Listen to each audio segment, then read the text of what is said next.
Hello and welcome to the latest episode of the Online Warriors podcast. Happy Memorial Day. We're recording this on Memorial Day weekend. I am back. I was gone last week. We're kind of coming off like I don't want to call it a mini hiatus, but we've had some interesting weeks past couple weeks, but we're actually jumping from 2 hosts in the previous episode to 4 hosts because we are joined once again by our good friend Stephen Keller. Stephen, I'm going to introduce you before Nerdbomber and Tactic because I'm just tired of them. Like, it's just, I'm over it. Whereas you, I'm not over that at all. Cool. I don't blame you. I mean, right. Wow. You talk to them every week. Exactly. It's just getting stale. Whereas this is fresh. It's feeling fresh in here right now. Nerdbomber, Tactic. Yeah, I guess. How are you guys? I'm good. How's it going? I'm good. I'm going to leave and go cry in the shower a little bit, and then I'll probably come back because I don't feel loved. You know what? Let me tell you something. Over the past many weeks, I've been the one staple that our podcast listeners can count on. Okay? Yeah, he's held it down. So you take that shade and you shine a light right on it. I think that last metaphor was really confusing, but I think that's a good point you made. You've been the tried and true, so I respect that. Nerdbomber, I don't think you're going to go cry. I think you're just saying that for dramatic effect. Have you ever cried in the shower? Can I ask that? Am I allowed? Have you ever actually cried in the shower? Because I've never done that. I don't think so. Not in the shower. Like, I know that's like a very cliche thing, but I feel like that's just a lot of things to balance. Like, you're crying, you're getting soap in your eyes. Like, that just seems like a bad time. Plus, it takes away from the feeling of the warm tear running down your cheek if everything's getting wet. We talked about this recently. When I get in the shower, it's a SWAT team situation. I want to get in and get out. It's a business. It's kind of a business transaction. But and what we talked about is sometimes I think about stuff in there. So it's kind of a weird mix. Yeah, you're the dodo bird. Yeah, I'm just like standing there letting the water drown you. Yeah, basically. No thoughts. If you've ever seen like a derpy dog, that's basically me in the shower. There's like no thoughts behind my eyes. It's just blank. I agree with you though. Showers are for solving the world's problems. It's just, and there's like a whole Reddit for this, shower thoughts, where people have like deep penetrating thoughts in the shower. I'm just saying, I don't think I would have the time or the wherewithal to cry in the shower. I don't think it makes sense. I think we need to change that trope as a podcasting team. Steven, I'm not going to ask if you've ever cried in the shower. That's your business. If you want to share whether or not you have, this is a safe space. I think everybody has. I don't know why it's not. It should be common. Great place. Great acoustics for it, so you can get a good. Get the ugly cry going. That's a good acoustics. point. That's a good point. I think to kind of dovetail into that, like, I think everyone should cry more. I think legitimately everyone should cry more. I think everyone should cry once a week. Can that be the official policy of the podcast? Well, everyone should cry. Jimmy Valvano's little stance, you should have your emotions moved once a day. No, I'm more for having a whole nervous breakdown, like in your vehicle. Okay, so you're saying nervous breakdown. So you're saying cries come with that. Well, yeah, I guess. Nervous breakdown, I think, implies that you should maybe see someone or something. I think having a good cry, be it in the shower or in your car. I've done a car cry. I will say that I know I've done. Probably a handful of times. It's a private spot. The acoustics aren't as good, though. Steven's right about that. The acoustics in a car But that's just are it. not conducive. There's radio right there. So you can find that one jam that resonates with the exact emotions that you're feeling and let it all out. Oh, trust me. I have. We're not going to talk about it. We're all down. So you went okay. Okay, settle down now, Hillary. Back up for a second. You went with Hillary Duff as your, which, by the way, I recognized it immediately. It's a jam. There's she gets no doubt me. about that. Okay. She gets me. Well, there you have it. Hillary Duff gets Tactic. We're going to talk about the PlayStation Showcase this week. We're not talking about crying. We're not talking about showers. That's more like, I don't know, secret segment material. I'm not saying that's what the secret segment's going to be, but that feels like secret segment material.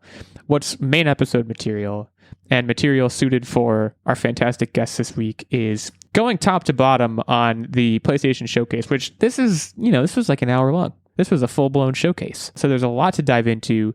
There's a lot of, let me just state one of my major takeaways right away, which is, I don't know how many games there were in this thing. Probably a solid, I don't know, 25 to 30 games over an hour were teased or gameplay trailer or something like that. There were probably at least 5 times of those where it was a sequel. And I was like, didn't the first one of these games come out like 15 years ago?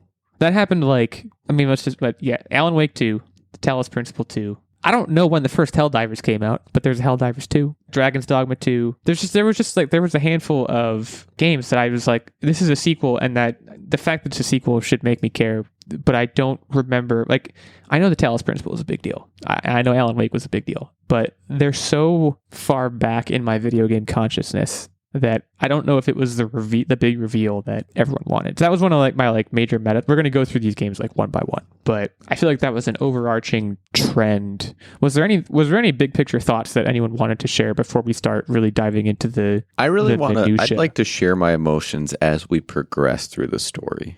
That's the way that I think we should tell this. I do think my only like kind of meta thought is that I thought this was a really good showcase. And I feel like I've seen other people say this online. I don't know if this was a good PlayStation showcase, but there were a lot of games that I'm excited for. I don't necessarily know that it didn't necessarily feel like your PlayStation first party showcase, because a lot of these games were just third party games that will be other platforms as well. That's not to say that the games weren't cool though, because there was a lot of stuff here that I was pumped about. What I wish they did do is there were some games where I had no idea what they were or how to feel about them.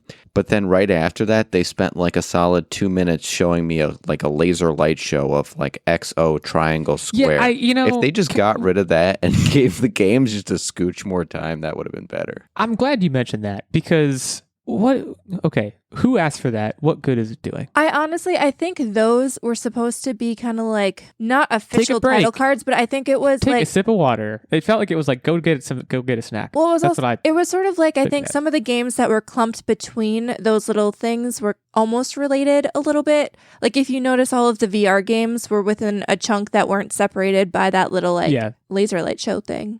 So I think it was supposed to, like, they were all supposed to be related in some way, but I don't know. Steven, I want to get to your thoughts in a second too, but I will just say that I did, like, it was like an hour and change. I can't remember exactly how long the YouTube videos I watched, but there was only like 2 or 3 times that I fast forwarded. One was the first time the old guy came on.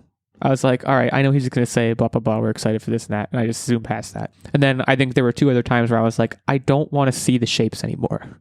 Let's not do the shapes. And I would fast forward like 15 seconds. The new Sony laser pointer. Right. It wouldn't have surprised me. Because I was like, is there a meaning to this? After it was like the first like 2 or 3, I was like, is there a meaning to this? And then I realized, no, it's just like, I don't even know what it is. Pomp and circumstance. I just kind of started fast forwarding through it. Yeah, I agree. I think it was a really good showcase. There were multiple times, and as these games come up, I'll mention this again, but like, there were multiple games that the trailers were very interesting in the sense that they would be very cinematic, and I would not be feeling it. And then they would be like, here's the gameplay. And I would be like, oh, like there were a handful of trailers where I was like not into it. And then there was some midpoint where they were like shift to gameplay or like something would happen where I'd be like, okay, I am now interested, which for me is very rare. Usually when a trailer starts, within like the first 30 seconds, if I'm not drawn in, I'm never going to get drawn in. But there were a couple games that I noticed that happening too. But Steven, before we dive into the nuts and bolts, anything you were particularly excited for, any meta thoughts on the showcase? I was just there for the one more game reveal at the end. That's all I cared about.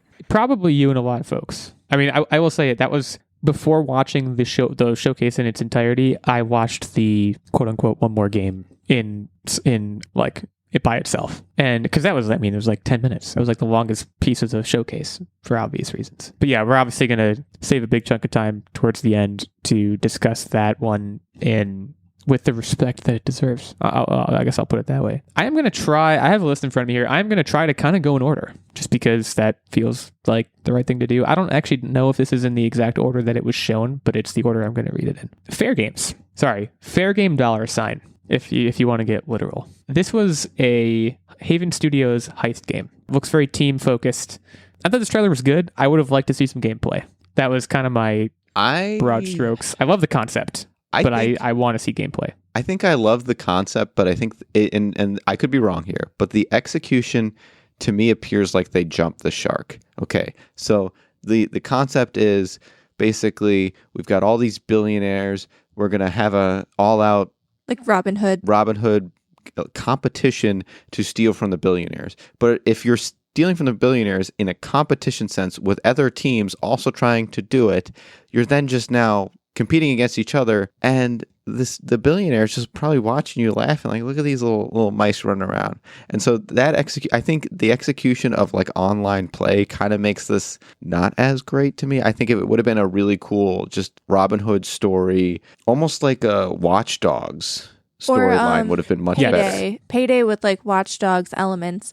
Well, I think too, wasn't there a game recently, and it might have even been called Robin Hood, where they tried to do this, where there were multiple like heist teams trying to, steal from the rich. And I don't think it ended up well, because I don't really think, like, maybe this is just me talking for myself personally, but if I'm trying to play like a co-op game with other people and there's like missions and it's not obviously just like a Warzone PvP style thing, I don't want to play PvEVP. Like, I want to see if we can tactically complete the mission and not have to worry about randos showing up and beating me up. Right, and you're murdering these quote unquote poor people. So like, you're no longer sticking it to the billionaire. They're all interesting points. And I will say, when this trailer first got going, it was very like down with billionaires. And I was like, and then they showed the Sony CEO. Yeah, oh my goodness. The editors that did this, they were snickering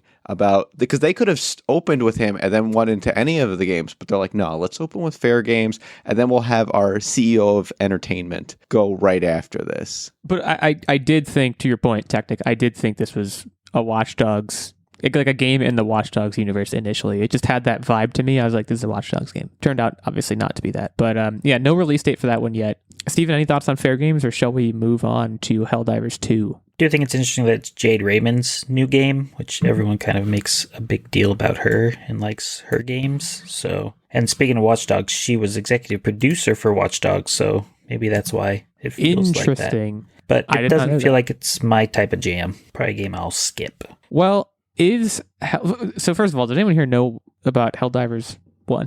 Because this was one that there was this whole this trailer had a lot of camp to it. This was the one where it started with like the join the military ad where the family like is eaten by a giant bug, which again drew me in. But then it kind of gave way to like what to me felt like a very average sequel to what probably was originally a very average game. Does anyone know? Do I have that wrong? Because I had never heard of Helldivers. Yeah, I've never heard of it either. I thought that, and I was a little taken aback because from what I remember of it, and I didn't play it, but I remember seeing trailers for it, I thought the original Helldivers was a top-down shooter, which is why I didn't play it, because I'm not a huge top-down shooter fan. Like, it's just not my jam. So this... Yeah, I have no clue. If this is related to that game that I'm thinking of, this is a fairly big departure, because this obviously is not a top-down game. It didn't look bad. Like, I'm not going to crap on it. I thought it looked fine. It sounds like we should just not give this a whole lot of airtime, because I don't think any of us were like. I thought the beginning where they did like the campy advertisement thing that hooked me, and then I was like de-hooked by the rest of it. It was we were watching Starship Troopers, the video game. Yeah, it did feel like that. But like, I don't think I hate that though. Like, depending on how this game gets reviewed, I feel like this is something that I would probably pick up on sale and have a good time with. I would say this is also an example, and I think there's other games in here that suffer from the same thing, where the fact that it's a sequel makes me less interested. It's kind of flying in the face of what a sequel is typically supposed to do, which is like, excite people who liked the first one. Well, if I don't know the first one, there's a very good chance I would go into this game and be fine. But I also don't want to take the chance of going into the game and not understanding something. So I'm just not going to do it. Releasing sometime this year. They didn't give any specifics on when that one's releasing. This next one I'm very excited about. I thought Immortals, and I can't pronounce it, Immortals of Aveum. This was definitely top 3 on the day trailer for me. I was very, very intrigued by this one. This one had a hard release date, July 20th of 2023, so coming relatively soon. I like the idea of, I'm going to call it a magical shooter, because that's what it looks like. I think the combat looked great. Also, I'm trying to think, was this the one where the main character looked a little bit like Jamie Tart from Ted Lasso? Because I wrote a note, and that's what he looked like. In any case, very drawn in by this one. This one is probably... What was really cool about it is, in some games where you have this magical relic that has different abilities as you progress, generally you're kind of in a certain level, you're stuck using the power that suits that whole level through it all. Whereas this, they were just cycling through whatever fit them at whatever time. And that to me just allows for a unique playing experience for any person and they can just use what they like. They can just completely diversify their portfolio and just get nuts with it. This one, yeah, I agree. This was just looked absolutely phenomenal. Well, I think too, it feels very original. I mean, not to say that games where you play as a mage are that unique, because a lot of games, a lot of fantasy games have, powers. Even stuff like sci-fi, like Mass Effect, you had certain powers that you could employ. But a lot of times magic is kind of like the side attack. Like you have your main weapon, whether it's a sword or a gun or a staff or axe or what have you. And like you have to wait for your magic to kind of refresh. Like your mana bar usually has to refresh, or there's a time count before you can use your magical skill again. And I do like that, like magic is the forefront. It didn't seem like you didn't really have another weapon. Like magic was the weapon. And I think that's a pretty unique thing, at least from a first person type game perspective. It tends to be an archetype where like you're picking a character. It's like, are you going to be the guy who shoots stuff, the guy who hits stuff, or the weird guy in the corner casting spells? And this game, is very much like, no, that's where the rubber meets the road. Like you're going to be right in there. I do think the risk with this one, and a couple of things I wrote down about this one. One, they're trying to like tease the story, and I did not care. I feel like they were trying to tease the story in such a way where they're like, you already know what's going on. And I'm like, no, I don't. And then also I wrote visual overstimulation because there was a lot. You're writing this down and like shaking your hand like, ah. Did you ever play Doom? Never played Doom. Okay. Oh, wait, the 2016 one? Yeah, the new Dooms. I played some. I never finished it. Were you visually overstimulated by that? I feel like if you could get through Doom... Geez, maybe. Yeah, that sounds right. Like, I don't remember why I stopped. There was a lot of stuff going on, especially like Doom is very fast-paced. A lot of it, there's like, you're sprinting around the room, doing a lot of jumps, dashes. There's enemies all over the place. You have to be constantly moving to like do well in Doom. I do remember that. And I think if you can't handle the visual stimulation of that, you might struggle with this game. Steven, Immortals of...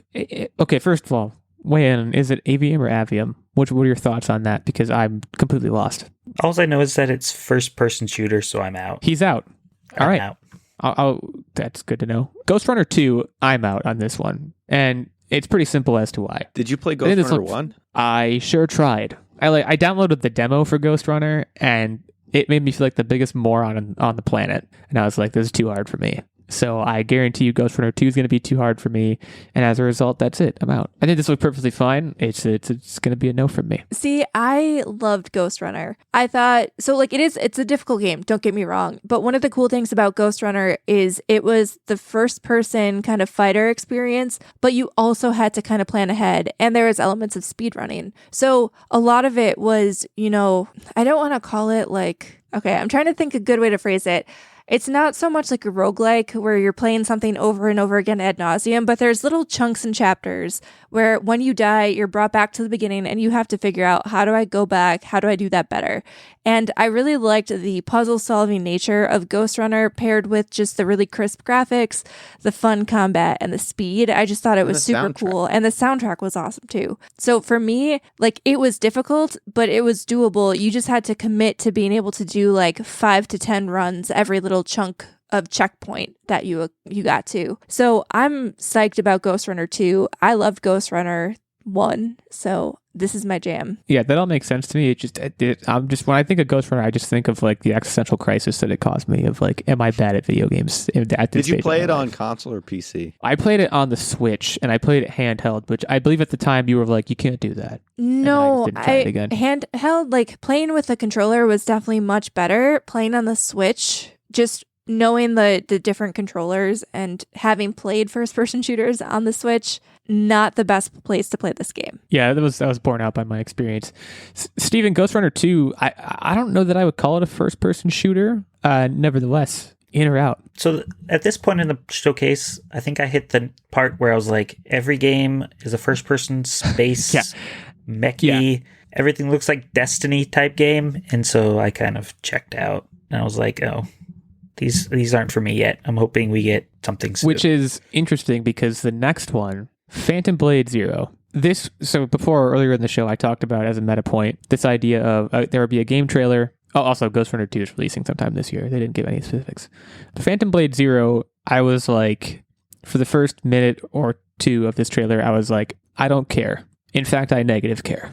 And then they started doing like sword stuff, gameplay stuff. And I was like, I kind of care now. I don't think I care enough to buy this game, but this one like kind of got me. It lulled me into a false sense of like, I don't care about this. And then by the end, I like kind of did care. The vibe for this one was certainly interesting. So like we've seen over the last couple of years a lot of samurai-esque games released, but none that had this dark, almost horror genre veiled over it. And I thought that was kind of an interesting take on the game. Definitely kind of let it stand alone as something more unique than a just generic samurai game. Yeah, I mean, it looked like it maybe had the production value of Ghost of Tsushima, or was trying for that, but it was trying to do a little something different. I don't know that, I mean, unless anyone has further thoughts on that one, we'll start moving a little bit faster here. Swords of the Sea. Ask Steven. Steven. That's my game. Swords of the Sea is your game. That's one that could be my jam. We found it. You get the So bright indie game. So you're a journeyman too. Is that a fair assessment? I've never played Journey. Oh, because this is like the makers of Journey, which I've heard is incredible. By the way, never played it. Oh, is it? Yeah, I think so. They were the makers of Abzu. I don't remember if Journey was there. Am I wrong? Am I just flat out wrong? Did I just think it was Journey? In any case, sand surfing. That seems to be the gist. This was one of many games where the trailers took a very different approach, where they were like, you know what? We're just going to make this like a short film. The art was breathtaking. The way that you're just kind of like, it wasn't just, hey, you're surfing on the sea, like the title says it, but like there were like dolphins in the air, and it was just like this very immersive artistic take of the whole game, and it looked beautiful to me. You know, side scrollers don't get enough credit for how gorgeous they can look. Also, as the fact checker on the team right now, Journey was not this studio. They were responsible for Abzu and The Pathless. Okay, so I suck. Yeah, that makes sense. This, and kind of going back to my previous point about like quote unquote short films, this was the first of a block of 3 games. Talos Principal 2 was after this, and Neva was after this. And these all 3 of them, I don't think we saw gameplay or much gameplay, and it was more just, like I said, kind of short animated films. I thought this one showed some gameplay. Did it? I just remember the guy surfing around a lot. And I don't know how much. Was that gameplay? Yeah, I think that's the gameplay. It's very minimalist. It looked like it was just him Illeagle in like a cinematic sense. I feel like you bring the negativity to the showcase. I must not have been paying attention to this one. Let's just Steven, call it like it is. What was your opinion on this game? I mean, it's my type of game. It's bright, colorful indie game. It's kind of what I come to those games for. It's kind of what I like in gaming now, rather than shooty shoots. A lot of shooty shoots. So. We're moving away from shooty shoots in this portion of the. Steven, I feel like we're on showcase, similar gaming vibes, you and I. Yeah, as I've gotten older, I've got my jam, and there's one coming up that's especially my jam. But yeah, Sword of the Sea looked like it's one that I would try. Is Talos Principal 2 your jam? I don't know that one. I don't think that was one. Let me cut in here. Take the wheel. Take the wheel, Chief. I think of everyone here, I'm the only one that's actually played Talos Principal 1. And the second there was that voice that came in and said, "Welcome to my garden," I was like, "This Talos Principal?" And it was. Okay, so I'm not even done with it. I have literally been playing the Talos Principal for years as basically my Sudoku puzzle kind of thing, where you pick up a puzzle, you just do a little bit, and then you put it down, you come back to it later. And every single time, the game is filled with quotes, meaning. There's not much to it then it's just puzzles, but like in the background, there's all of this story building that's going on, and this like introspectiveness that occurs when you're playing it. And it's one of those games that, in my opinion, everyone should just have in their backlog to just pick up, play a little bit, put down, come back to it. It's just fantastic for that. That's my diatribe. Talos Principal 2, hell yeah. As I mentioned, this was one of the ones where I was like, this is the sequel to a game that I know nothing about. So I feel like we'll just leave it at what you said, because I'm sure that's appropriate. Because I also, this one's coming out later this year, but I want to talk about Neva. This my least favorite trailer in the whole thing. Do you know why? Boo this man.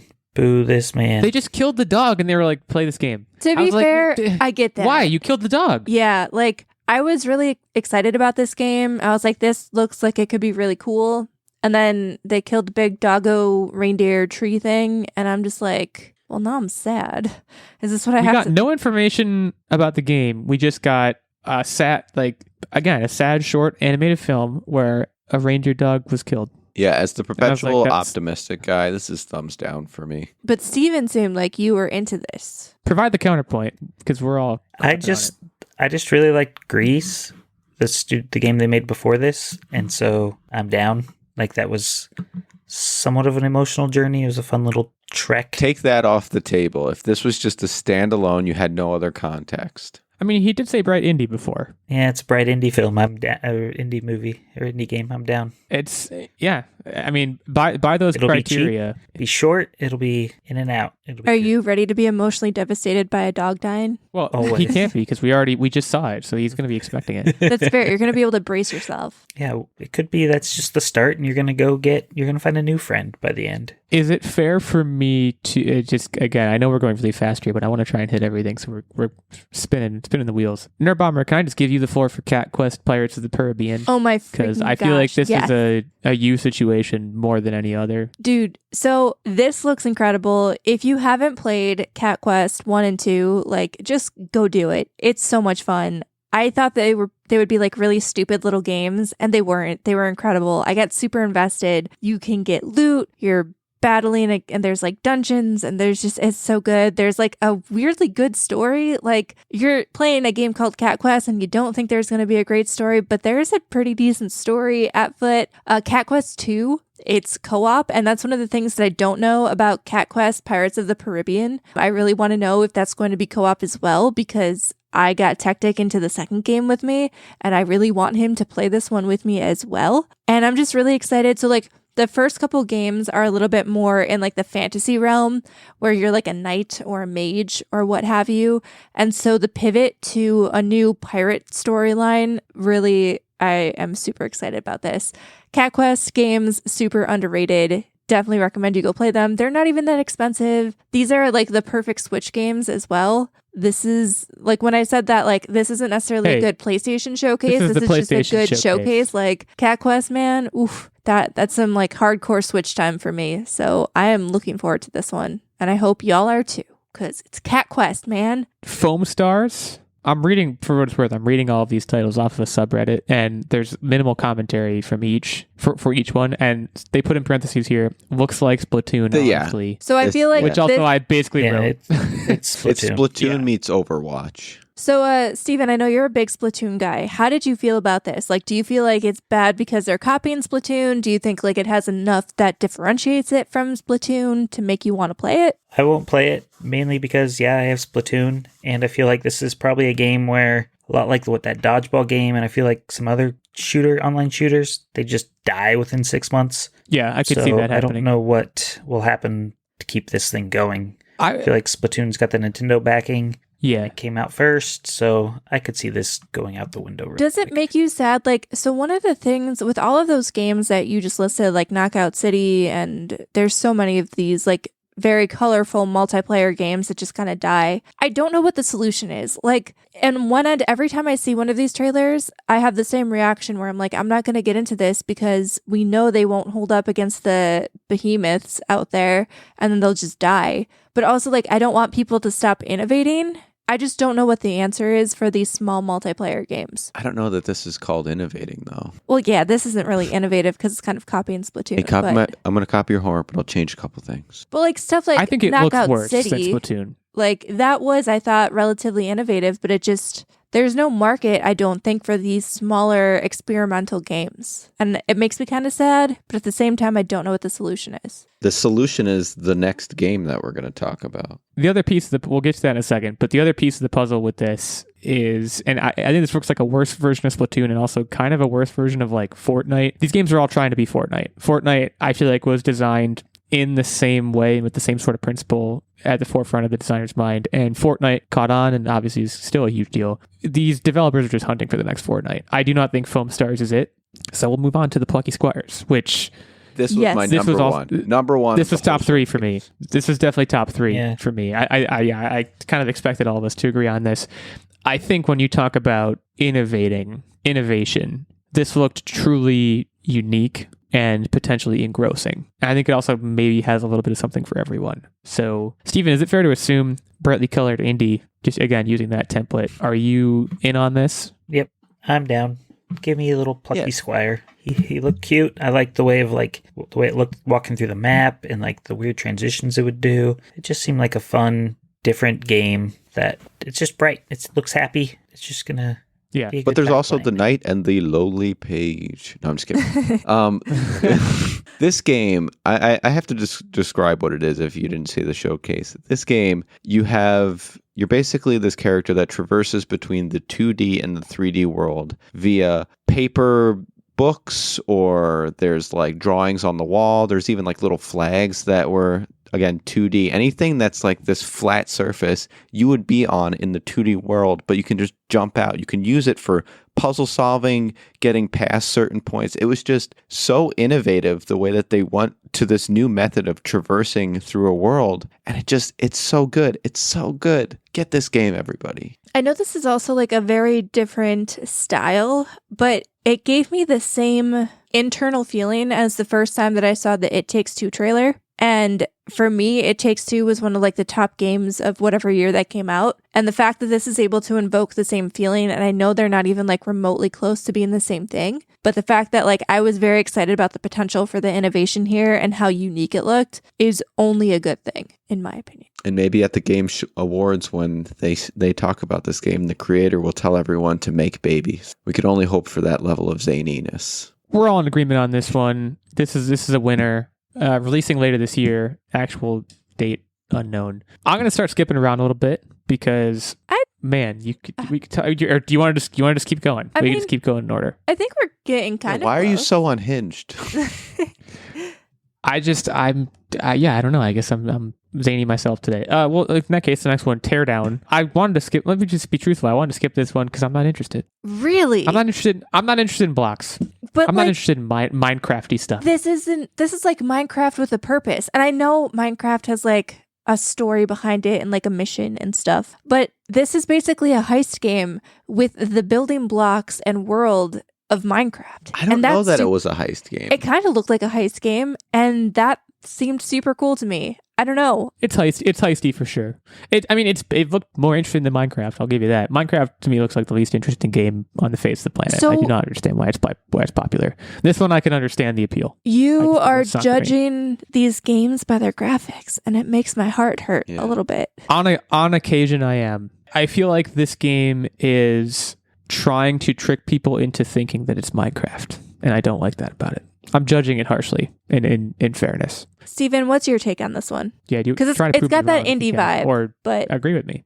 I don't remember this. I'm looking at pictures right now. You're probably thinking, "Wow, so it's like I'm- Minecraft." Yeah, I'm out. I'm not in. Boom, he's out. I agree. Even though, I didn't like, really get It's what the Steam. It's purpose. 10 out of 10. But yeah, Yeah. I don't. Okay. It doesn't look appealing to me. Well, it's coming later this year, so be on the lookout for that. Tell me why I'm wrong. At OW86, tell me I'm foolish. I'm going to give. I can't decide whether the Snake Eater trailer was the worst trailer or the best trailer because it went on for like a minute and a half, and I was like, "Look at all this wildlife," and then boom, the guy shows up, and I'm like, "Oh, it's Metal Gear Solid." But it took like it was this was weird to me.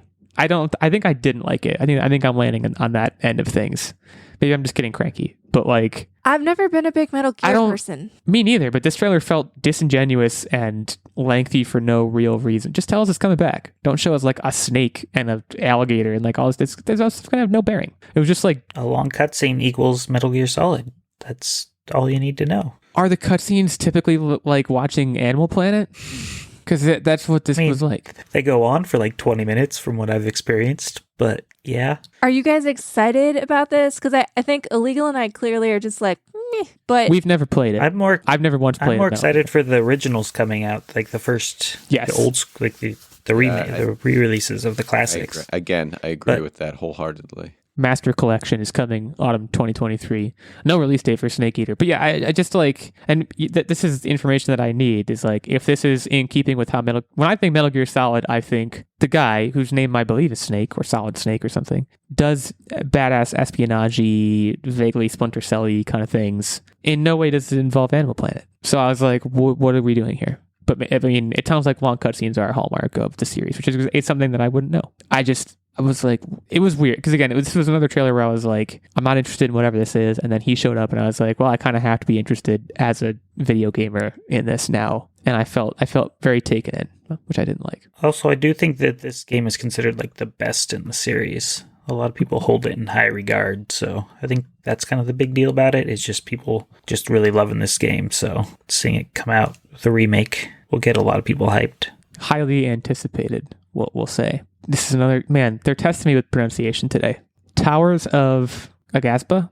I kind of made that up. Bless you. Thank you. Building stuff is not my bag. That's where I'm going to leave this one. This one was not. This one was a no from me. This trailer, I think, could have done better. It was hard for me to discern what exactly you are doing in the trailer. That was my biggest takeaway. If they can show something that really sells it more and long. And again, this is why stop with the stupid laser light show and give me more trailer. Just it made it really hard to make a discernible comment on this game. This was another one where, and as I think we talked about with the past game, I couldn't tell what was gameplay and what wasn't. There are certain trailers that have very definitive jumping off points where we're going from cinematic to gameplay or seeing how the game is now played. To me, this was not one of them, but maybe I just wasn't getting through to me. Steven, bright colored indie. Are you yay and nay on this? I think I was watching this while working, so I don't really remember this one. I'm reading about it now. They're calling it a Breath of the Wild-like, so if it's going to be open world, it might lose me just because Zelda keeps me in with just the property. Right. So I probably won't jump into anything that isn't a Zelda when it comes to the open world. Well, are you... I don't know. We'll see. It comes to the reviews. Are you a Final Fantasy man? No, I'm out. Don't. Yeah. Nope. He's full out. I'm out with this one too. I'm out. Yep. Sleepy time. It's time to take a nap. It's hard with Final Fantasy. Like, there were things in this trailer where I was like, okay. But 16, when I haven't played a single one, that's the big thing me. To me. But here's the thing. You're just a lot of the Final Fantasies, they all are kind of unique in their own right. They're not the same thing rescanned. They're not they're a different story. And this one, and I could be wrong on this, Final Fantasy fans, please correct me if I'm wrong, but this one, it looked like you have like an ability to turn into a beast depending on what character you are, or some like digivolve into something bigger and badder, which I thought that was kind of a cool concept from a combat standpoint. And I'm not against that, I swear. And I do, like, I obviously loved Kingdom Hearts. But, and this has been a problem with Final Fantasy for me forever, you slap a number like 16 on it, I'm not in. Like, if they called it something like a Final Fantasy game and then gave it a different title, if it was like a self-contained game, sure, you got me. Final Fantasy 16, I feel like my OCD makes me want to play all 15 before it, and nobody got the time. And that's how they get you. It's weird because I feel like they have to just at this point be banking on the fact that they have super fans who have played every single one who are going to play this one, because no one's jumping in at this point. I think there's a very small amount of people who are doing that. With that said, and speaking of jumping in, I know we talked about Alan Wake 2. I think we talked about its initial announcement like a year ago, really long time ago, and I was like, I wonder if I'll have to play Alan Wake. Quick update, I have to play Alan Wake. This was another top 3, top 5 of the showcase. I thought this maybe looked the best out of all of them. I'm all in on Alan Wake 2. Let's start the clock. I have like 4 months to play Alan Wake 1 and understand what's going on before playing this one. I mean, Remedy has gotten me lately. Besides like their Crossfire, Misfire, most Remedy games I have a good time with. I still haven't played the original Alan Wake, so I'm going to have to do that as well. But this looked really good. This looked like potential day one buy good for me, which is, again, for me is a rarity. Steven, can you enlighten us? Are you an Alan Wake man, or are you out on this one? Alan Wake, the first one on the Xbox 360, was one of the scariest games I've ever played. Oh no. I was tense entire time. No. Yeah, Nerdbomber's out, but I'm so in. All you have is a flashlight as a weapon, pretty much, and you just have to shine it on beasts to dwindle them down, and you can't see anything. It's dark. Yes. Yeah, I yes, was scared yes. the entire I'm out here thinking that it was like a detective game. Why do I have that notion in my head? Oh, you're just a writer with weird visions. You're Stephen King, basically. A writer with a lot You of see issues. ghost creatures. Yeah. Yeah. Again, that makes me more in than I even was before. So, goodbye, Nerdbomber. She's gone. Darn It's it. over for her. Yeah. Easy come, easy go, I guess. Steven, if memory serves, are you an Assassin's Creed? Are you a Creeder? Are you a Creed man? I'm a lapsed creator. If the last one I played was Odyssey. If you're a and lapsed Creeder, I don't know if I'll ever go back. Yeah, if you're a lapsed Creeder, I don't think anything about Assassin's Creed Mirage is going to draw you back. I don't know if that's necessarily true, because like this feels Oh, like come on. it's going back to the original formula, though. Yeah. But it's got the problem like you just mentioned with the OCD You of have to play the other ones. Final Fantasy I haven't played Odyssey or whatever the Valhalla yet, so it's like I'm not going to get Valhalla was great. I haven't played any of the other Assassin's Creed games, and that was great as just like a standalone Viking game. I had no idea what was going on for the like actual like overarching story parts of the game, but for the actual like I'm just a Viking part, I had a hell of a time. For me, and it's the same problem with I guess it's similar problem to Final Fantasy. I get bored of a specific IP over and over and over and over. And honestly, the things that get me most excited in these showcases are when it's something completely fresh and new that hasn't been seen before, or something Which that's happens so less and far less. removed where I'm like, okay, I'm good with a sequel now or something like that. Yeah, I mean, this, and I get your point. Assassin's Creed at one point departed from its traditional formula, and Mirage appears to be just the traditional formula. But like for me, and maybe I'm in a unique position, like for me, I saw this and I was like, okay, so it's just more Assassin's Creed. There's nothing interesting about this. I played Assassin's Creed 1 and Assassin's Creed 2. This looked like it may as well have been Assassin's Creed 2. Like it looked like exactly the same thing. So I was just like, okay, they're still doing this, which is fine. But like I'm not interested. But it's coming out October 12th, 2023. So if you are interested, you won't have to wait much longer for another Assassin's Creed. I'm going to pass the buck on Revenant Hill because I literally do not remember it. Does anyone have specific thoughts about this one? I didn't write anything down for this one. I don't really know anything about it. I don't think anyone no one else knows anything about it. Yeah, There's a cat, guys. It's a cat. It's from the same guys who did A Walk in the Woods, which I've heard is a really good indie. I have it on my Switch. I just haven't played it. So this might be one I'll get for like $5 on sale or something whenever it comes out. Because usually those games do go pretty cheap. But it's something I'll keep on my radar. No release Not a day date. winner. No release date yet for it, so complete TBD. Granablue Fantasy. I wrote visual overstimulation for this one and really nothing else. I think at this point, and there'll be a few exceptions as we get into the VR stuff, I started getting generally overstimulated, and I was like, okay, this looks like another game that I am not particularly interested in, so I will admit to having mentally checked out for this trailer. Basically no memory of it other than there was a lot of things happening. I think this one looked okay. This is like if it comes across as like a Switch $5 buy, I'd probably buy it kind of thing. But beyond that, it just seems kind of cookie cutter to a lot of the other games that we've seen come out with that art style, with the combat style. I don't know. Maybe I'm just getting kind of bored with this stuff we're seeing as a whole, or maybe I'm just becoming a crotchety old man. Who knows? But that one didn't do it. The next one, however, you always get me down right before I get back up again. But you're never going to keep me down. Street I Fighter knew is Street Fighter something 6 I don't was a care big about. We talked about it on the show before. Nerdbomber and I not really interested. Tactic is interested enough for all three of us. And I'm interested enough for the same reason I was interested enough when we brought it up last time. Because in Street Fighter, you always pick a character, fight this character, and you go through the story as that pick a character person. Whereas this is now more kind of Tony Hawk-esque vibes, where you make your custom character and you go through the story, you develop, you learn things based on like all of these various interactions with all of the other fighters, and it's a new take on Street Fighter, and that excites me. Plus the character customization is pretty in-depth. Steven, is your background on Street Fighter deep or broad in any way? It's a Zippo. It's a zip. I got nothing. Yeah, I mean, I think the fact that it's doing an open world single player campaign, like that seems unique to the franchise, so there's certainly exciting things percolating for it, but not for me. This one comes out like this week, June 2nd, so Tactic, are you salivating? I'm not salivating, but it's definitely much more exciting for the franchise, is my stance. I bet you're salivating about Ultros. Do I have that right? This seemed you. They found the source code for Metroid, yeah, and then skinned it. I figured Steven would be hyped for this one as well. This did look Metroid-y. You're talking about 2D side-scrolling platformer. The best Metroid. Looks kind of old school. I think there's new school elements. There's some unique things. He's like growing the vines that he swings on. Yeah, that was really cool. I was into that. My glands, my saliva glands are definitely a lot more front and forward on Ultros than they are Street Fighter. Yeah, good. Weird way to put it, but good to know. Comes out 2024. Steven, any further thoughts on Ultros? Because yeah, it sounds like you were the hype train conductor on this one. Yeah, just give me a Metroidvania and I'm there. That's all I need. Yeah, no further details. Nerdbomber, are you just gonna let us salivate? I keep saying salivate. I can't. Yeah, I'm not a big Metroid 2D fan, so for me, like, I'm very happy for all of you guys that this looks very cool.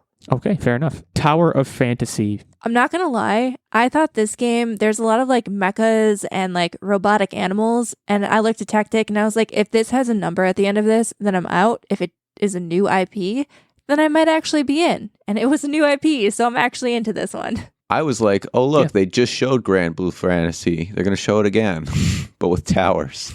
No, this has like aminals.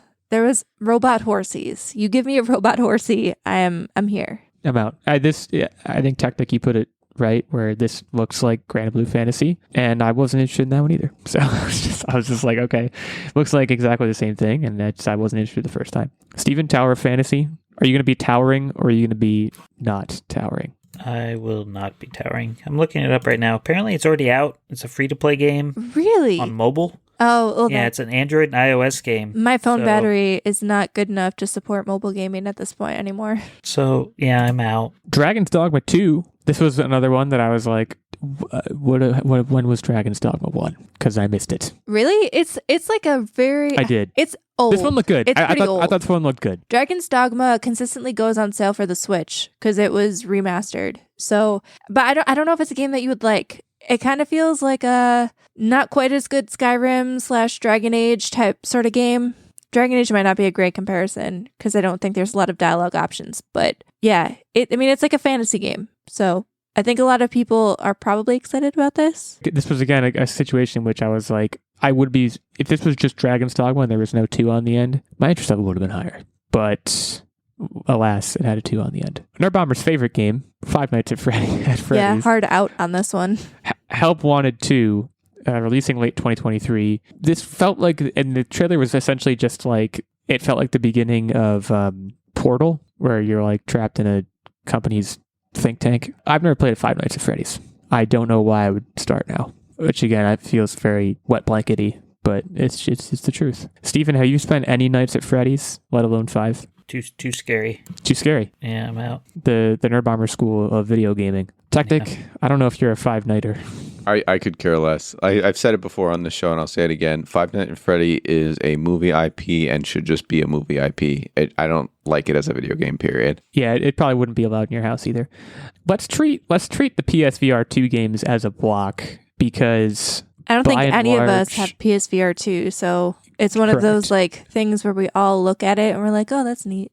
And that's it. The one that I know was in a previous showcase, and I made special mention of it before, and I'll make special mention of it again, is Synapse. Far and away the most interesting looking one to me. It looked very Super Hotty, and Super Hot was my favorite VR experience that I had. Also comes out on the 4th of July, which seems like a weird time to release. Also, very interesting concepts to go into people's dreams and mess with their subconscious. Like, the plot's got to be fantastic on that.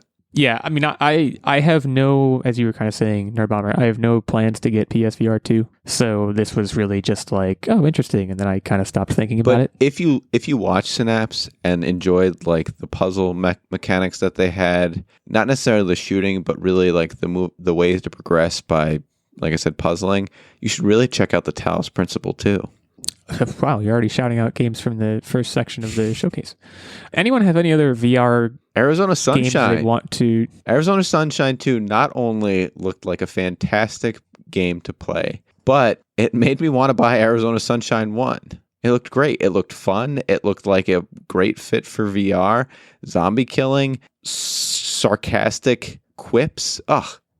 You can't go wrong. Yeah, I agree with you. Synapse was probably the number 1 on there, but like Arizona Sunshine 2 looked great. I don't know. I don't think that the humor could interest me for long enough to like consistently play it, but maybe it's not that long of a game. Also, I have a question about just like VR in general. We've talked about on the show that Rock Band should definitely come back, but why not make it come back with like plastic attachments to your VR stuff? And then you can like be in a concert hall. Has anyone ever pitched this? Can someone pitch this? I haven't pitched it. I think it's a good idea. Yeah, I think it's a good I idea. just think you just lost $1 million by saying that out into the ether.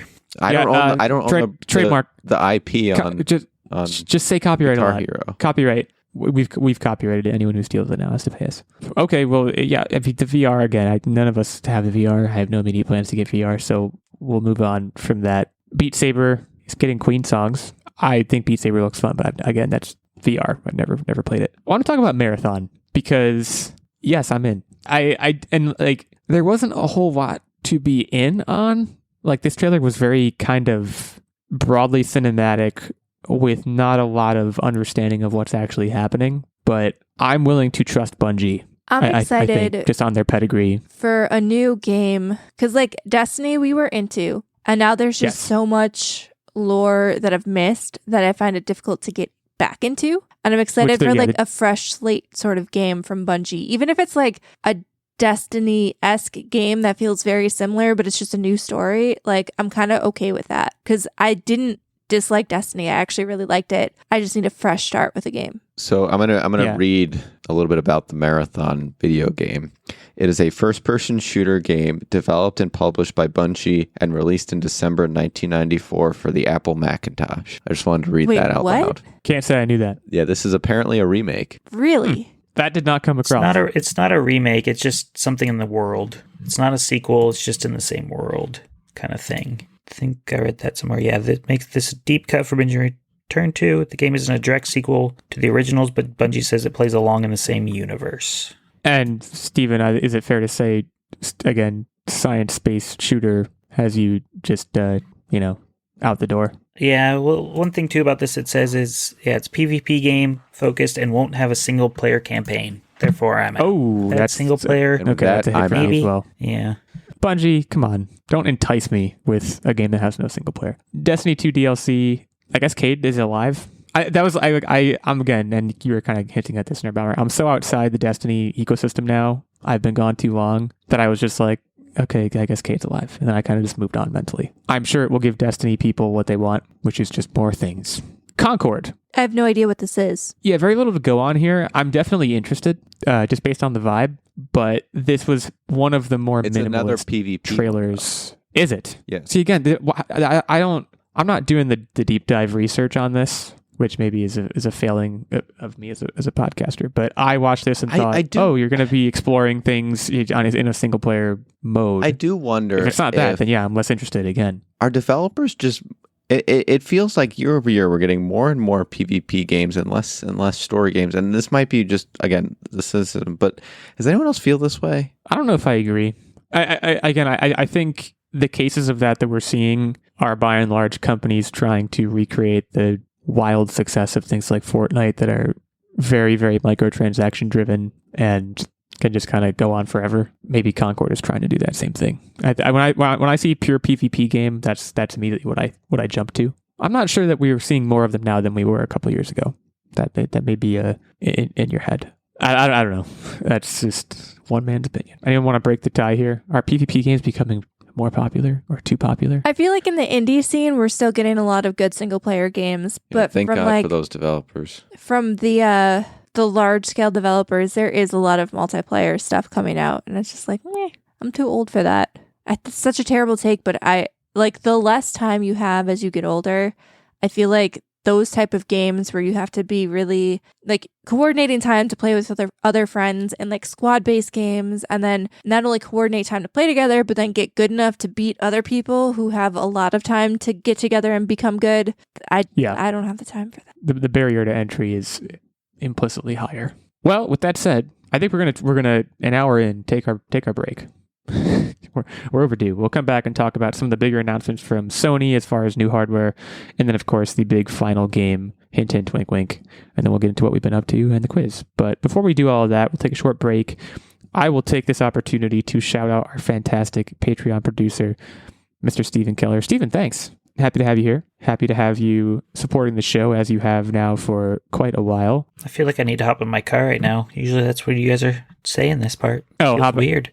Really? So you're hopping in the car. I'm driving while I'm listening to you guys. I'm also a big podcast listener while driving. Well, you're not driving. You can relax. You're driving the bus here on the show, but you're not driving in real life. At least, I don't know. Maybe you are. Maybe you've been driving this whole time and we just don't know. But yes, thank you again. Steven supports us at the highest level of the 3 levels on our Patreon. That is the night level. He gets this occasional guest spot on the show, as well as a weekly producer shout out, input into the weekly game segment, and of course, access to the monthly secret segment and the vlog. There is also a Squire level of support, which gets you access to the monthly secret segment and a secret segment and the vlog, and a page level gets you access to the monthly secret segment. Any of the details on all of those 3 levels of support can be found over at patreon.com/onlinewarriorspodcast. Head over there, say hi to us, say hi to Steven, and consider giving back to this show that you may or may not be listening to while driving right now. We'll take a short break and come back to talk more PlayStation and get into what we've been up to.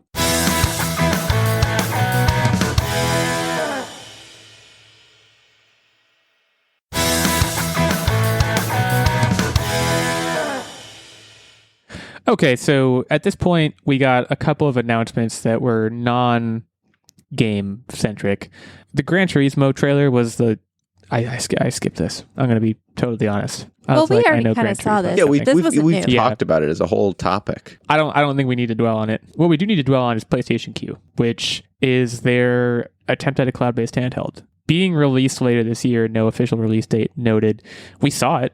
We saw what I think is the actual hardware, which is basically just looks like a DualShock controller with a screen in the middle of it, much like a Steam Deck, a Switch, any of those things. I am going to meet this with the level of skepticism that I meet anything that has cloud-based in the title. I'm skeptical immediately. I think it looks great. I think the idea is great. Without quantum computing, the latency is gonna hurt. I think they're a little late to the party, and I think it may be good, but and I'm sure the price point is going to be high enough that it's going to price me out, even if I'm, slightly interested. For me, but I don't know. I mean, is this a big deal for you guys? The biggest thing here, and I have nothing really against, I'm starting to warm up to the idea of cloud-based gaming because I've used Xbox's now cloud gaming on various devices, and on my Steam Deck, it works very well. I think the sticking point for me here is that it's running off of your own PlayStation. A lot of the other cloud services, they have computers and in a server bank somewhere, and they have very high internet speeds on their end. So then it's just really how good your internet is to access that. The fact that this has to run off your own PlayStation now requires you to have really good home internet. I think the vision for this and how they probably guess this is going to be used is how you often use the Switch, which is I could turn on the TV and my PlayStation and play that way, or I could lay in my bed and play PlayStation. But at that point, you could use Steam Deck for that. I don't know. Maybe I'm underthinking it, but I feel like that's probably the use case that they're predominantly imagining. And that's where it comes, where it goes to is the price point needs to be incredibly competitive, or else I just don't see a world where, to Nerdbomber's point, you could just use Steam Deck. If it's like $200, I'm in. Yeah. If it's any more than that, I'm out. They need to incentivize people in some way. But at this point, all it is a screen and a controller. It will not be. It's not going to be. Your controller alone is like $70. Right. So throwing a screen, and a screen alone is like $70. So throwing 60% it doesn't mean they can profit. Charge. Give me my screen. But that's my point. Is I can do that on a Steam Deck and have access to a much deeper games library. So why wouldn't I just get the Steam Deck? I think that's minimizing what this thing needs to do. Steven, do you have a counterpoint here, or are you in agreement that maybe this is not going to work out super well? I don't think it'll work out. It definitely is not for me. If I want to play, I come to my PlayStation for games like one we're going to talk about soon, and God of War, and Star Wars Jedi Survivor, and Last of Us, and Uncharted. I want to play those on the biggest screen, not on a tiny little screen. Right. They demand quote-unquote theatrical experiences. I think I feel similarly. Like, the Switch addresses a different kind of game than what I play on the PS5. It sounds like we're kind of similar in that regard. Are you interested in the earbuds at all? Because, again, I kind of am. I'm much more interested in this than I am in the I live PlayStation alone, Q, so I don't need earbuds. So, no, I'm good. That's a fine point. I sometimes for certain games, and I'm guessing Alan Wake is going to be one of those games. Having headphones in, whether you're alone or not, heightens the experience. I honestly think though, like headsets are more comfortable. Is it worth buying earbuds that are probably going to be like $100? Earbuds hurt my little ears. I have little baby ear canals, guys. They hurt. Headsets hurt the top of my head. I've got a soft head. Yeah, different strokes for different folks.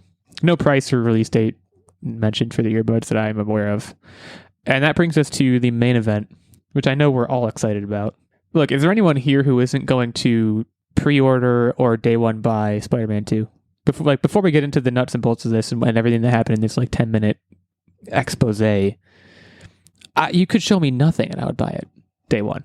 And the timing is perfect, right into the easing into winter. So this is another day one buy. There's really just, like I said, the two games I'm absolutely buying, no questions asked. This one and the other one, and y'all know what I'm talking about. I don't need to say it. I'm going to turn it over to Steven because I know he's been waiting very patiently to, dare I say, salivate about Spider-Man 2. So, Steven, initial thoughts on the trailer, on the concept, on the look, etc. It's Spider-Man. Like, it doesn't look like it's really changing the formula, which it doesn't need to. The swap between characters could be interesting. I think that's maybe the one big change.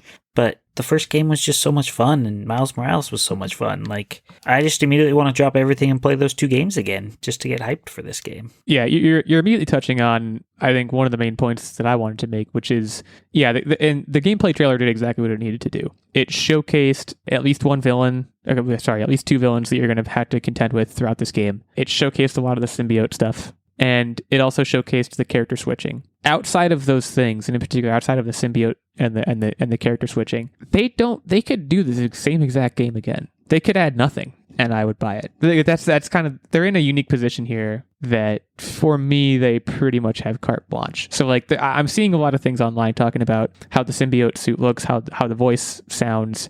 Is it I actually thought the voice sounded good. Honestly, just give me more of the gameplay. You can't change the voice too much, otherwise it won't be Peter Parker, and then it'll tip everyone around him off to the fact that Peter Parker is not really all Peter Parker right now. I think they did a decent job with the voice acting, giving him a little bit more of a gruffer edge, but not completely changing his voice altogether. I think that's exactly what they need to do, at least in this part of the story where Miles Morales is just kind of like, something's off, but doesn't quite know what it is. Imagine if Peter Parker's just like, oh, Peter Parker! He'd be like, what? It has to just be the same voice and a little bit more gruff, because there's going to be a point in the story where he rips away from the symbiote. So it's going to go back to the normal voice. It has to. I, just for the interest of discussion, pick a nit here. Gameplay trailers like this are interesting because someone, presumably a developer or someone, is actually playing the game and showing you how certain combos work, things like that. They're obviously going to do so in a way that's typically basically flawless. So my immediate concern was the symbiote suit looks overpowered. It looks too powerful. But that's probably because some expert level developer is playing this and knows exactly how to do it exactly right, or even a computer's playing it and just doing it right. Well, yes and no. That's in part intention. Yeah, they want to show you all the cool things it can do and how powerful it can be. But I don't want to breeze through this game. It's kind of my point. Right? No. We all know that Spider-Man is crazy powerful with the symbiote embedded into his suit, and that's what makes getting rid of it such a powerful moment. And I think that'll also help make the swap between Peter Parker and Miles feel very impactful, because you're going to breeze through it with the symbiote suit and then be like, oh, okay. Miles had a lot of really cool new gadgets in this trailer as well, which I thought were awesome, but he won't be as overpowered as Peter Parker with the Venom. Also, just add more bad guys. In every single game, they've scaled the difficulty appropriately, where it never was just too easy. So I think if it's too easy, there's probably going to be a point where there's just crazy amounts of bad guys to level set that. The other side of it is, if any one of you watching did enjoy the way that combat looked and you want to kind of get a taste of that ahead of time, check out the game Prototype. It has a very similar combat style, and you could probably get it for a hay penny or something. It's a pretty old game at this point. Wow. Yeah, it's... Be right back. Gotta catchy Google that. tune or whatever. But yeah, check out the game Prototype for sure. Weblines. Huge deal. Which, like, Yes, because it would be so frustrating to position where it was like optimal to like stealth kill people, and now you could just be like a very small thing that feels like a direct result of fans asking for it. I don't know if that's actually true, but it seems like the kind of thing that fans of the game would ask for, be like, why can't we do this? And then the developer would be like, okay, you could do this. Going to be huge. I mean, throughout this trailer, you know, I'm sure at some point we're going to get a quote unquote story trailer that tells you what the story of the game is. In the context of this trailer, that's basically just an extended look at gameplay. We're getting whiffs of it, where they're trying to track down the lizard, but not necessarily because he's doing bad stuff. They need him to help with something that Harry Osborn's got going on. This is all kind of being exchanged in dialogue as they're like, you know, having a boat chase, which, by the way, the jet ski thing, all just great. So you're kind of hardly hearing it as it's happening. But again, I don't care what the story. Like, I don't care about any of it. Just give me the game. It is kind of my overarching. They could show me a turd and be like, "This is Spider-Man 2," and I'd be like, "Here you go. Here's $70." Maybe that means I don't spend my money wisely, but that's just kind of how I feel. Steven, any further thoughts? Any things you want to highlight in this trailer, or are you in a mindset like myself of just take my money and let me play this? Yeah, I don't need to see another trailer. I don't need to see gameplays. I don't need to read previews. Just let the game come out so I can play it. Yeah, I mean, this trailer has been a long time coming. For the past however many years, we've had basically a single still of the two Spider-Men and have known that this is coming. And so as a result, there's a lot of hype. We can go around the room. I think it delivered. I think it delivered fully. Does anyone disagree with that? I guess. I'm full in. Fall 2023, big holiday game for sure. Big as the weather gets colder, as Tactic said, we'll all be playing this. So we'll get excited for that. That rounds out the showcase. If we missed anything or didn't talk too much about something you want us to talk more about, complain at us. We love it. At Online Warriors 1 on Twitter is our main show account. We have at OW Ladies, Illeagle 86, it's my account. At OW Tactic, at OW Nerdbomber. You can go check out Steven's Twitter as well. I'll let him shout it out if he wants to. I don't know his handle off the top of my head. But yeah, PlayStation Showcase. It's time for What Are You Up To Wednesday, where we find out what we've all been up to. And of course, I would be remiss if I did not turn things over to our main man, Steven, to get us kicked off here. Steven, what have you been up to in the past 3 months? Take us through the high points. Well, we just talked a lot about video games, and I think it's time to talk about some more. I've played probably the two biggest games of the year so far that I think most people have been excited for, with Jedi Survivor. It was amazing. How was it? It improves on Fallen Order in every way possible. It's nice because it's not like in Metroid where you lose your powers every time you start the game. You don't do that in this game. You still have most of your core powers. You still have push, pull. You still have everything, so you feel powerful at the beginning and you still learn stuff throughout the game. The story's great. There's a bunch of side missions that they call rumors that you go investigate, which are really fun and exciting. I mean, it was just a fun game to play. The story felt new to the Star Wars universe. I mean, people complain that it's been buggy. I didn't have really too much. I crashed a couple times, but never lost more than 10 minutes of gameplay. So for me, it was great. It's like Uncharted Star Wars. Is it any easier? You can change the difficulty. There's okay, but we've talked on the show. I can't do that. I won't be doing that. I had to. Whatever the base difficulty is, I'll either play it and beat it, or I'll hate the game. This is my trouble. I think it's customizable where you can change the bad guys are difficult, but the puzzles are still the normal. Ooh. You can kind of customize it that way, I believe. That's interesting. Okay, that's interesting. It felt easier playing it. Maybe it was just because I played Fallen Order right before playing into this. So I had the buttons down. I was used to parrying. I was used to the dodging and stuff like that. But I don't feel like I died for quite a while in the game until towards the end. For those just jumping into the podcast, I very famously couldn't. I got 10 minutes into the first one. And I was like, "This is too hard." I stopped playing it, which it feels sacrilegious to even say that, but that's what happened. There is one point in the game that I didn't like because it's gonna be a slight spoiler, but you're building your character up through the whole game. And then for a big boss battle at the end, they switch it up on you. And so you're not being able to use your powers you've been gaining. Your health is lower. You don't have the same powers. And so it just that boss kind of sucked. Yeah. Also, there's a lot more stems. I think I finished with 10 stems at the end of the game. So you've got a lot of health, a lot more health than the first game. So I feel like Interesting. overall it was just a better experience than the first game. Good to know. I mean, you've made good time. I mean, that game, it's been out for like a month, but I mean, probably a pretty beefy game. So Well, props for getting all through it. I had to get it through it before Tears of the Kingdom. That's yes. what I'm playing right now. And that, again, is another game that's improved on the first games in every probably step of the way. The new abilities are great. They're creative. This is a big question. Still Weapon there. degradation. Still there. Still But there? like, I don't know. I guess that never bothered me with Breath of the Wild, so it's not really bothering me now. But I think this game, what's nice about it is the creativity of using your powers to solve puzzles, like sticking this cart with a fan, with a hook to cross this ledge, that there's a rail that you got to slide across. Like, you feel like you're breaking the game when you're solving the puzzles, but you know that the developers wanted you to break it that way. So it's just fun.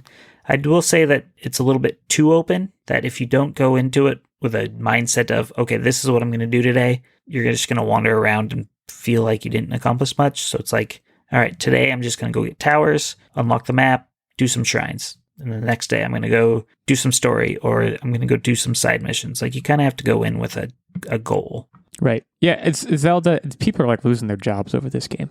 I know this is like a huge deal. Losing their jobs is when they're not showing up for work because it's too good. Yeah. I'm not a Zelda guy, so I don't have a horse in this race, but everything I have heard is that it's an improvement on Breath of the Wild, which seems unfathomable to me considering how successful Breath of the Wild was. But yeah, I mean, Breath of And the it Wild was basically very feels like a good. beta to this game. Like, which again, just hearing that just I cannot just wait blows my to mind. sink my teeth into this. Seeing all of the builds. you don't even have to do that. Like, I rarely build. uh. And so, like, you can play the game like a standard Zelda game, or you can build these murderous traps that people have been building. Yeah, I'm pro So, like, murderous trap. it's just fun. there's a soundbite for the show. Technic is pro murderous trap.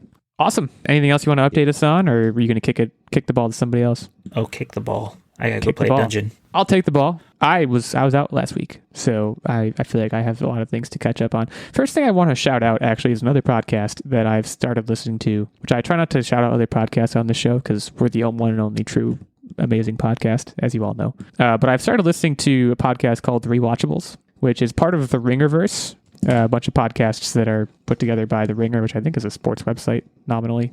Rewatchables is a podcast where they basically just talk about old movies that are rewatchable based on certain criteria and describe what makes them rewatchable. Think about how they could be recast. Essentially just an hour and a half of talking about movies that I love. I mean, I'm kind of going through, and there's a huge backlog, so I'm going through and picking, choosing movies that I like. I just recently listened to one about Ocean's 11, for example. Really, really fun, really easy listening. So I would recommend that to anyone who likes movies and movie podcasts, because I've listened to a lot of different movie podcasts. Aside from that, churning through a lot of late season television right now. Succession is ending right after this. I'm going to watch the series finale of Succession because it's premiering tonight. Ted Lasso is ending this coming week. I'm also all caught up on that. And just recently got a copy of Metroid Prime Remastered, I should say. So I'm going to be starting that later this week. Also, just recently got my hands on the Callisto Protocol, which kind of scared to try that one based on a lot of things I've heard about it. But that's probably in line right after Metroid Prime Remastered, which I have so much experience with those games. I'll probably be done with the whole 3-game collection in 2 weeks or something. But yeah, that's kind of rounds things out considering all the outdoor projects I've been working on, which I'm not really going to give airtime to because they just give me blisters and not a lot of enjoyment. Nerdbomber, continue us on this road. I don't have as much to update on. I'm still reading the Outlander series novel, Dragonfly and Amber. It's a hefty book, guys. It's 967 pages, and I think I'm up to like page 600, so I'm still working my way through that. We did watch a movie called Bar Fight, and this has Melissa Fumero from Brooklyn Nine-Nine in it. I think she was also in Blockbuster, but that show came and went. And essentially it's about a couple that breaks up amicably, but then they realize they divided everything up except the bar that they're both regulars at. So they have to do a bunch of zany competitions to figure out who's going to get the bar. And it was a fun movie. Like, it's pretty much exactly what I expected from it. If you're looking for like stupid bar humor type stuff, that is the movie for you. I think it's new. It's on Hulu. So that's pretty much all we did, though. A lot of yard work that like you said, I don't want to give airtime to it because it's just like, how much can you talk about mulch? Yeah, I don't know. Not that much. I don't know what I was about to try and say in defense of mulch. There's not a whole lot I can say. It's that time of year for sure. Well, in that case, Mr. T. So the best part about yard work. Here we go. No, there is something outdoors worth mentioning that we did that is absolutely a fun time because it's a fun story. Illeagle, just so you know, we've got a couple jalapeno plants, so whenever you're ready to throw those back, we'll be here for you. Thanks for the heads up. Yeah, we're actually thinking about starting a garden. We haven't done it, but 10 out of 10 recommend. I would say we're lightly weighing that. You just have to fight all of nature. I need to figure out. Yeah, I need to figure out how to take care of myself before I can figure out how to take care of plants. I think that's kind of where we're at. Okay, so your update, just to clarify, your update is gardening. Yes, it is happening. Fair enough. Yeah, like I said, it is that time of year.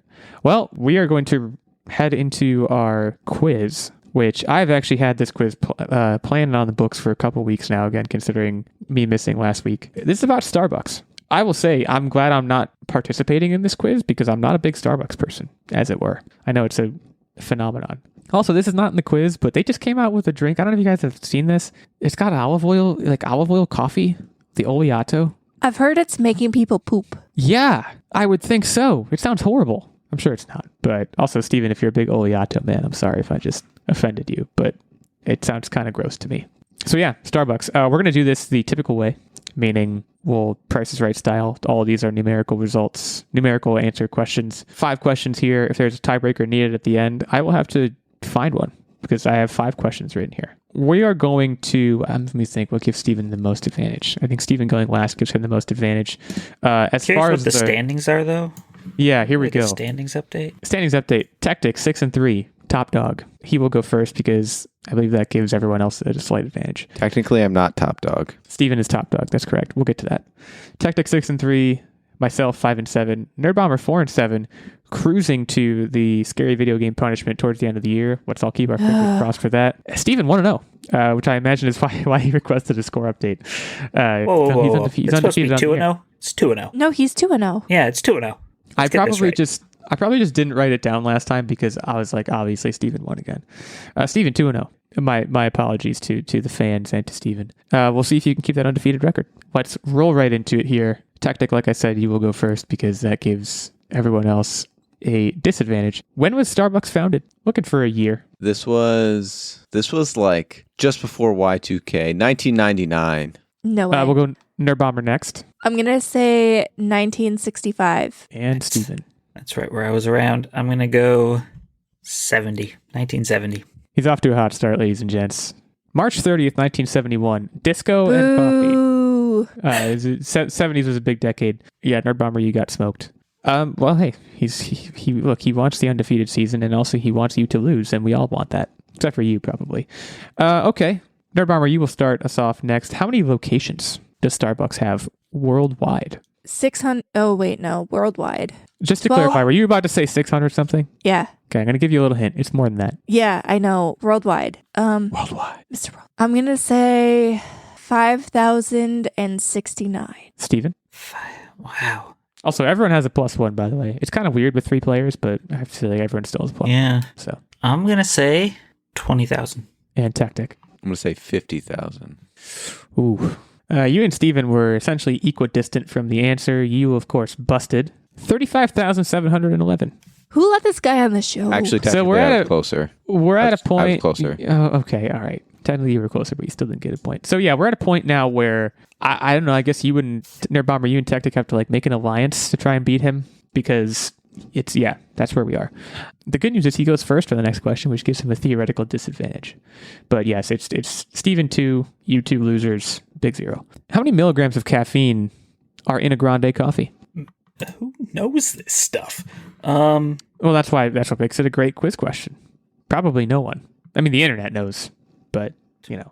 How many milligrams? I'm going to go with 15. Milligrams of what? Caffeine. Oh, this is 100. Damn you. So I think a standard cup of coffee is 50 milligrams of caffeine. So because the grande is bigger, I was going to say double. Shoot. 101. I'll use my +1. +1 was used to great effect. So a 16-ounce cup of brewed coffee contains around 190. The grande contains 330. As a matter of comparison, Really? that's the same amount of caffeine as 3 cans of Red Bull. And it's also like just barely under the daily safe dose of caffeine, which I believe is 400. Are you kidding me? So, guys, be careful. I put this question in because a lot of you weirdos out there are probably drinking like 2 of these a day and almost dying. So let's not do that. Nerdbomber, you're on the board. Again, tactic at this point, you kind of have to just like help Nerdbomber. I guess that's not true. You could get the last 2 right. But Steven's still, of course, in the driver's seat with 2 points. This is an interesting one. And then we're back to tactic going first. In 2020, how much gift card money was left unclaimed in Starbucks gift cards? $7,000. Nerdbomber. No, way more than that. Probably like 50K. And Steven. 50K plus 1. Yeah, you guys gave Steven an absolute alley-oop. He could have plus $1 million it. 160. How about $164.5 million? Oof. You have to bear in mind this was a pandemic year. Yeah, that's right. I didn't think about that. So with that, Steven, you can just kind of sit back. So what you're saying is if you got a gift card in that year, they were being passive aggressive. They're like, go into the coffee shop. I mean, I think they take longer than that to expire. I actually don't know what the expiration time is, but presumably these are like gift cards that were bought in 2019 that people didn't use. In any case, it's a lot of quiche. The final question, which Nerdbomber will answer first, even though Steven already won. How many disposable cups does Starbucks go through in 1 year as an entire company? 1 billion. Steven, you already used your +1. Don't even think about 1 billion and 1. Yeah. I mean, it's a good time to use a 1, but then someone's after me, so I can't do that, because then he's going to use his +1. I'm going to say 675 million. 1 billion and 1. Huge +1 for Tactic, getting on the board late. How about 7 billion, guys? 7 billion cups. Which is really sad. Again, this makes me sad giving this answer. 7 billion disposable cups. So that brings us to 3-1-1, and Steven moves to 3 wins on the year. Just clowning on you guys. Like, he didn't even make it seem hard. I am from Washington, so that kind of was a cheat. You did have an implicit advantage. Yeah. Well, but this topic was decided like weeks ago, and then some extenuating circumstances. But in my defense, I don't drink coffee anymore. I drink mud water now, so I don't know coffee. Boy, I'm going to want some clarification on the whole mud water thing, but maybe we can do that off the air. I don't even know what that means. Oh, you haven't seen YouTube ads then? I don't. My wife has YouTube Premium. Shout out to YouTube Premium. Oh, lucky. Not a sponsor, but really should be. Easily our best subscription service that we have, because YouTube ads are not my friend. Anyways, Steven, thank you so much for joining us on this ultimately extended episode of the Online Warriors podcast, in which we broke down the PS Sony showcase, and in which Steven relentlessly dunked on you guys. I mean, really, that was a masterclass. Next week, I don't know, one of you guys is going to host. I guess Tactic will, because he has the better record. But yeah, next week we'll be back to a 3-host format. We wish you all again a happy Memorial Day weekend, safe Memorial Day weekend. You're listening and now you've already had Memorial Day, so hopefully you're still, you're good. In any case, thanks again to Steven. We will skip out now and just say stay safe and keep on podcasting.